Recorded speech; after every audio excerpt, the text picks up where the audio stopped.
When the gates fell in Lisbon on the 21st of October 1147, King Afonso I of Portugal and the allied English-led Crusader fleet entered and took formal possession in a public procession, with Bishop Pedro Pitões of Porto and his clergy at his side. Portuguese bishops and clergy installed Christian worship.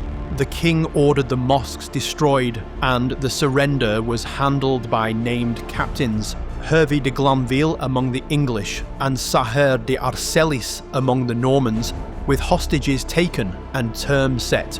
Who holds the city now, and on whose terms? The Muslim garrison and townspeople who surrendered either left under terms by being escorted to the ships with their movable goods, or came under the king's law and officers. Put bluntly, the defeated garrison had two choices: pack up and leave under escort, or bow to the king's Christian law. Due to this, could two legal ideologies share the same street for long? Two worlds collided, Latin crosses against crescent banners, and only one could rule the city. The two communities, the Muslim garrison and townspeople inside Lisbon, and the Latin Christian besiegers outside, the Portuguese royal host with the English-led fleet who were English, Flemish, and Norman contingents under captains like 𝐬𝐵 de Glanville and 𝐻𝐵 de 𝐼𝐶𝐵𝐿. Do these two peoples ever become one without one side yielding? Between 1046 and the early 1050s, Pecheneg groups crossed the Danube into Thrace and Macedonia, raiding villages, burning granaries, and driving off cattle from the buyers. What does that do to trust between neighbours? The dukes of Peristrion, who were the provincial general on the Danube, and the strategoi of Adrianople and Thessalonic tried to manage them with truces, hostage exchanges, and attempts to settle them north of the Hymus Balkan passes. The court judge Michael Ataliates described them without euphemism. This race practices armed raids more than any other skill or art and makes its living by continuous use of the sword, bow, and arrow. They are loathsome in their diet and the other aspects of their life, and do not abstain from eating foul foods.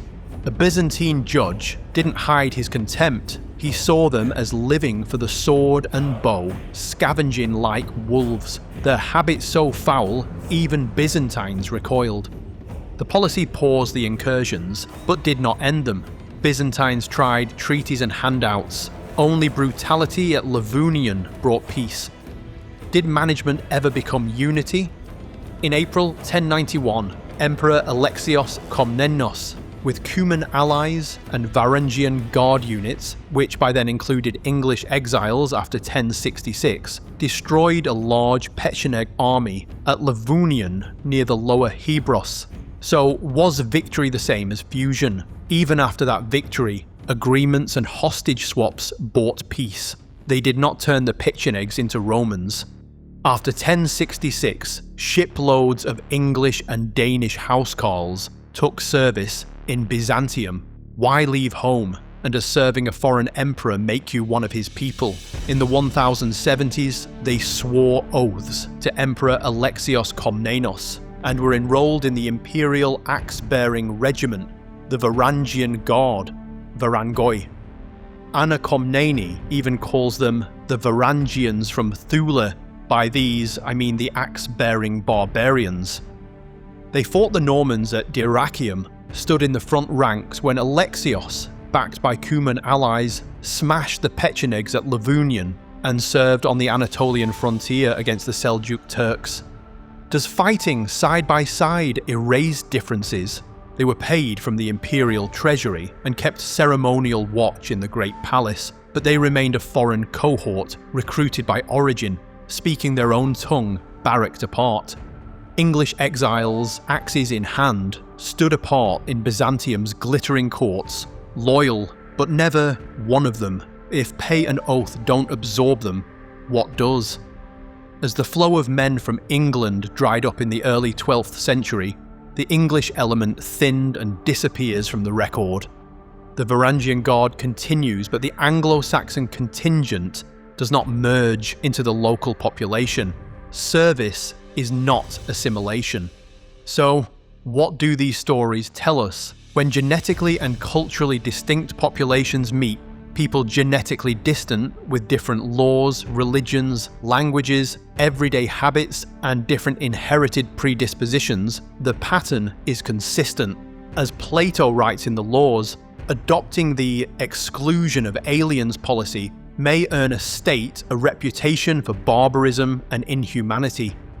But do these outcomes look like assimilation? The Varangian Guard story is just one example. That even when foreigners are trusted and paid, they remain a separate military cohort, useful in battle, not assimilated into the native population.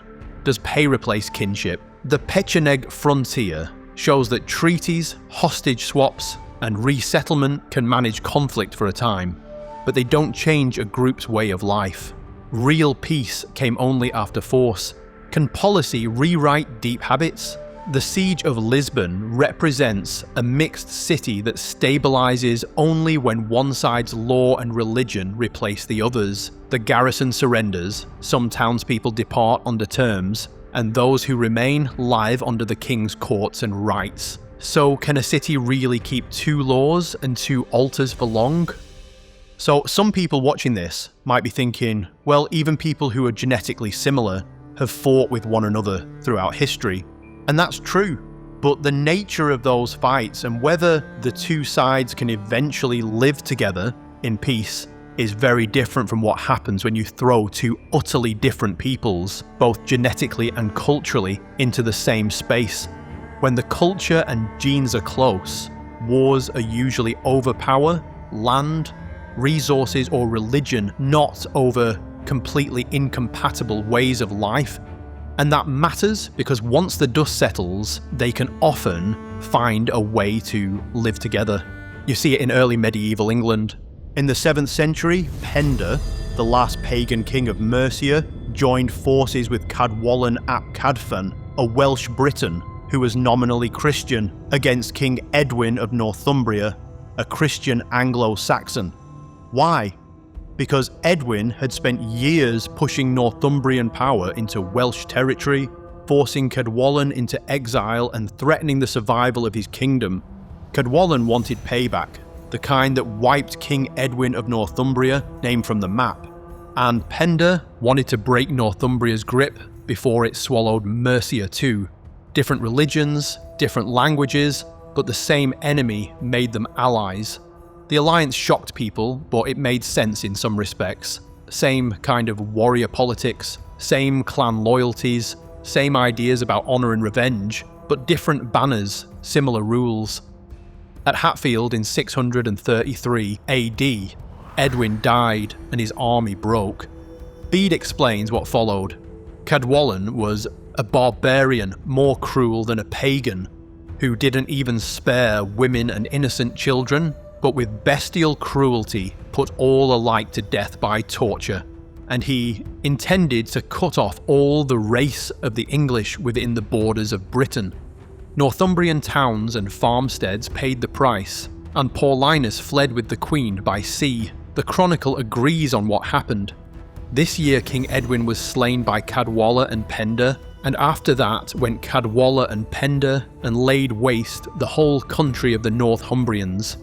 This is not two cultures living peacefully, it's a civil war of near cousins, bloody, local, and crucially, the sort of war that could later be set aside. Within a few years, Oswald and then 𝐬𝐵𝐿 rebuilt Northumbria, and after Penda fell at the Winwed 655 AD, Mercians themselves moved under bishops and monasteries under 𝐬𝐵𝐿.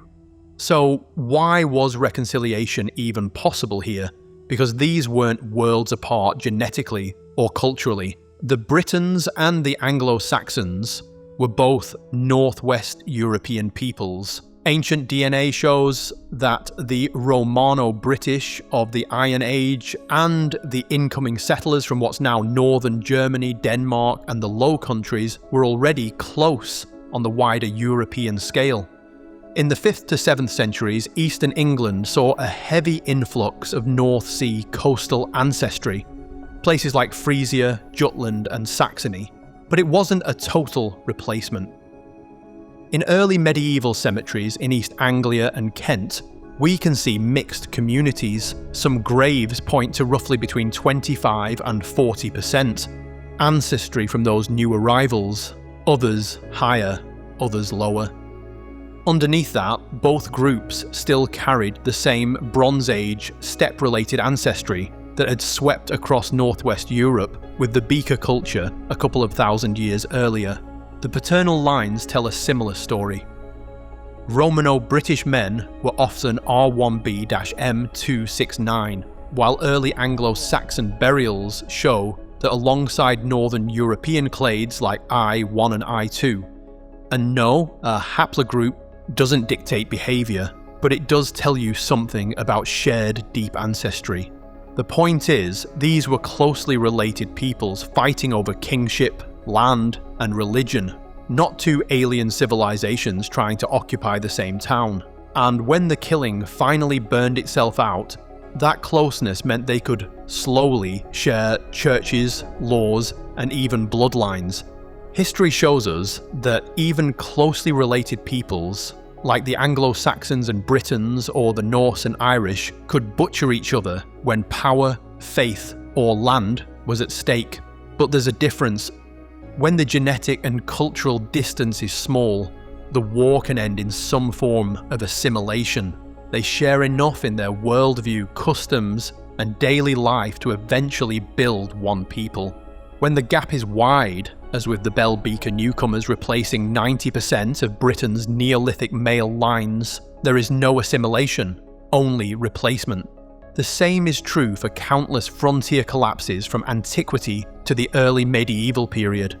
Vastly different peoples thrown into the same space turned difference into survival logic. In those times there was no police force to call, no welfare state to soften the blow, no neutral courts to settle disputes. Scarcity, honour, and vengeance drove the rhythm of life. Today's high-trust societies are the exception, not the rule, and they only hold so long as the culture that built them remains. Change the people too much, and you change the rules back to the old game, the one where the weaker people disappears. I've already talked about the issues that arise when vastly different peoples try to live side by side, the conflicts, the wars, but also the moments of progress that can come when genetically and culturally close groups build something together. But what happens when the genetic predispositions and hence culture are much larger? What happens when a high intelligence, high trust, industrious, disciplined, inventive, and administratively gifted civilization like the British Empire conquers and governs a low-trust, undeveloped society? When Britain took control in India, it confronted practices that were not just backward, but grotesque. And unlike so many empires before it, the British plundered it, but they also reformed it. They took responsibility for lifting societies up from savagery into civilization.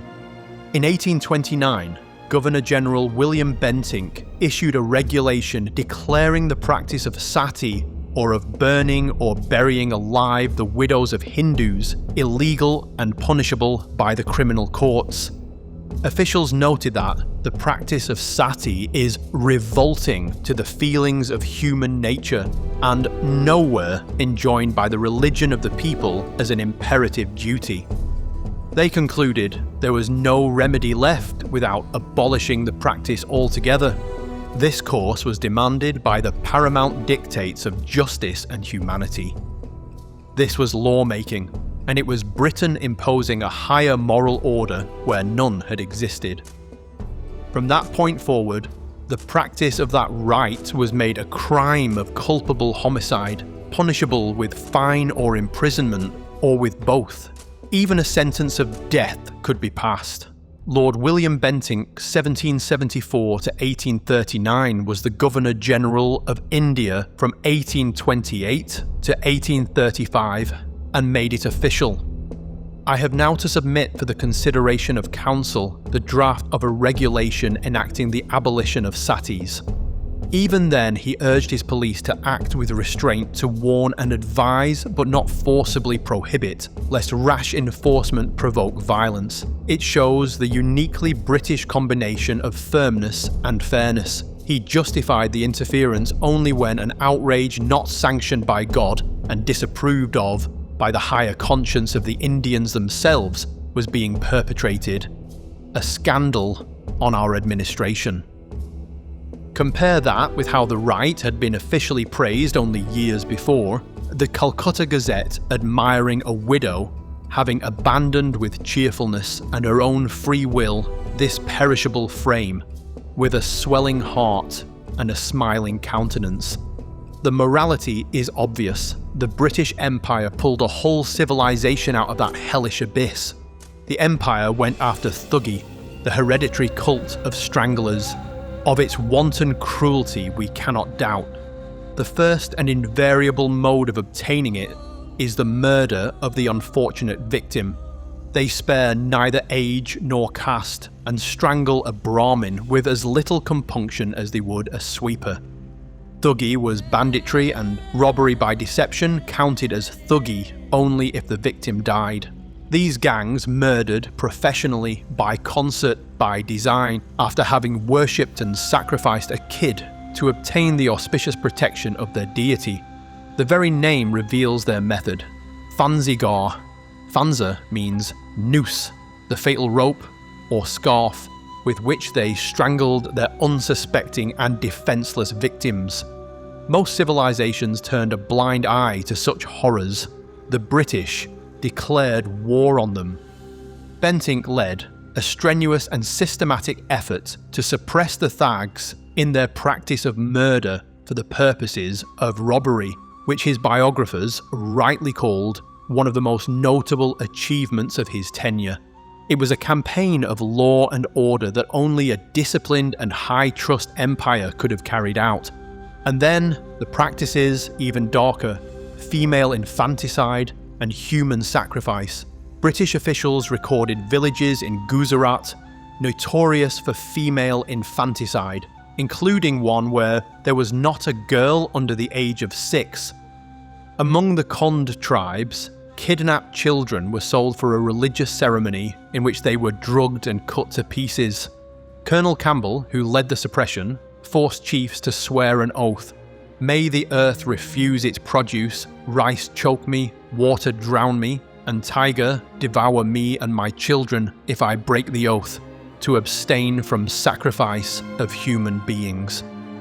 By the late 1840s, the records show female infanticide had vanished and incidents of Mariah were declining rapidly. Where centuries of local rulers had failed to act, Britain succeeded. This was an empire and moral leadership on a global scale. The milestones tell the story of real progress.